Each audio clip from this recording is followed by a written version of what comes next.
চড়া সুদে ঋণ নিয়ে স্বামীকে বিদেশে পাঠিয়ে শেষমেশ পরিবারকে চোখের জলে ভাসালেন স্ত্রী।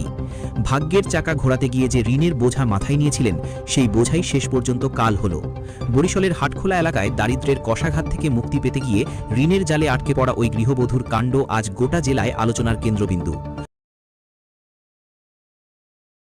গত ২৯শে মার্চ রোববার সন্ধ্যায় চাঞ্চল্যকর এই ঘটনাটি ঘটেছে বরিশাল নগরীর হাটখোলা শরৎ আলী লেনে। ওই গৃহবধূর নাম নূপুর বেগম, যিনি এলাকার সেন্টু ব্যাপারীর স্ত্রী। তাদের সংসারে রয়েছে দুটি ফুটফুটে কন্যা সন্তান।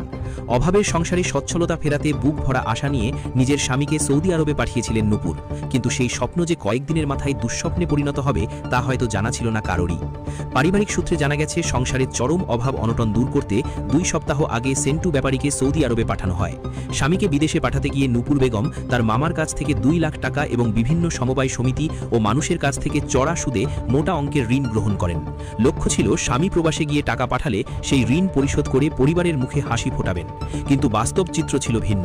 স্বামী সৌদি আরবে পৌঁছালেও কাজ পেতে দেরি হওয়া এবং হাতে পর্যাপ্ত টাকা না থাকায় বাড়িতে কোনো অর্থ পাঠাতে পারেননি। অন্যদিকে ঋণের কিস্তি আদায়ের জন্য পাওনাদারদের চাপ বাড়তে থাকে। একদিকে সংসারের খরচ চালানোর অভাব, অন্যদিকে ঋণের কিস্তির খড়গ। এই দ্বিমুখে চাপে নূপুর বেগম মানসিকভাবে ভেঙে পড়েন।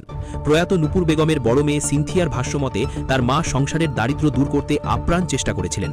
মামার কাছ থেকে নেওয়া ২ লাখ টাকা সহ বিভিন্ন উৎস থেকে নেওয়া ঋণের টাকা দিয়ে বাবাকে বিদেশ পাঠানোর পর থেকেই মা চরম দুশ্চিন্তায় ছিলেন।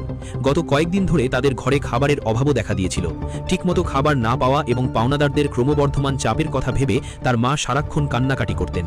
ঘটনার দিনও নূপুর বেগম তার সন্তানদের ভবিষ্যৎ এবং ঋণের বোঝা নিয়ে হাহাকার করছিলেন। প্রতিবেশীরা জানিয়েছেন, রোববার নূপুর বেগমের হাতে ঋণের কিস্তির বই দেখা গিয়েছিল। তখন তিনি অত্যন্ত বিমর্ষ ছিলেন। প্রতিবেশীরা তার কান্নার কারণ জানতে চাইলে তিনি জানিয়েছিলেন, স্বামী বিদেশে গেলেও এখনও পর্যন্ত টাকা পাঠাতে পারেননি, অথচ পাওনাদাররা কিস্তির জন্য চাপ দিচ্ছে। দেনার দায়ে তার মাথা কাজ করছে না এবং সন্তানদের মুখে খাবার তুলে দেওয়ার মতো সামর্থ্যও তার নেই। এই মানসিক যন্ত্রণা সইতে না পেরে শেষ পর্যন্ত তিনি স্বেচ্ছায় প্রাণত্যাগের পথ বেছে নেন। ঘটনার খবর পেয়ে পুলিশ ও সিআইডির ক্রাইম সিন ইউনিট ঘটনাস্থলে পৌঁছয় এবং তারা প্রয়াত গৃহবধূর ঘর থেকে আলামত সংগ্রহ করে এবং ঘটনার প্রকৃত কারণ খতিয়ে দেখার আশ্বাস দেয়। এলাকাবাসীর মতে, ক্ষুদ্র ঋণ এবং চড়া সুদে নেওয়া ধারের টাকা অনেক সময় সাধারণ মানুষের জন্য প্রয়াণ ভাত হয়ে দাঁড়ায়। নূপুর বেগমের ক্ষেত্রেও সেই নির্মম সত্যটিই ফুটে উঠেছে। মায়ের এমন আকস্মিক প্রাণত্যাগে 2 কন্যা সন্তান এখন দিশাহারা। প্রবাসে থাকা স্বামী সেন্টু ব্যাপারীও পরিবারের এই চরম বিপর্যয়ের খবর শুনে শোকে স্তব্ধ। যে সুখের আশায় তিনি মরুভূমির দেশে পাড়ি জমিয়েছিলেন, সেই সুখের আগেই ঘর থেকে চিরতরে বিদায় নিলেন তার জীবনসঙ্গিনী। বর্তমানে ওই এলাকায় থমথমে পরিস্থিতি বিরাজ করছে এবং প্রয়াত গৃহবধূর আর্তনাদে ভারী হয়ে উঠেছে বাতাস। 2 শিশুর ভবিষ্যৎ এবং অনাদায়ী ঋণের দায়ভার এখন কার কাঁধে পড়বে, সেই প্রশ্নই এখন সবার মুখে মুখে।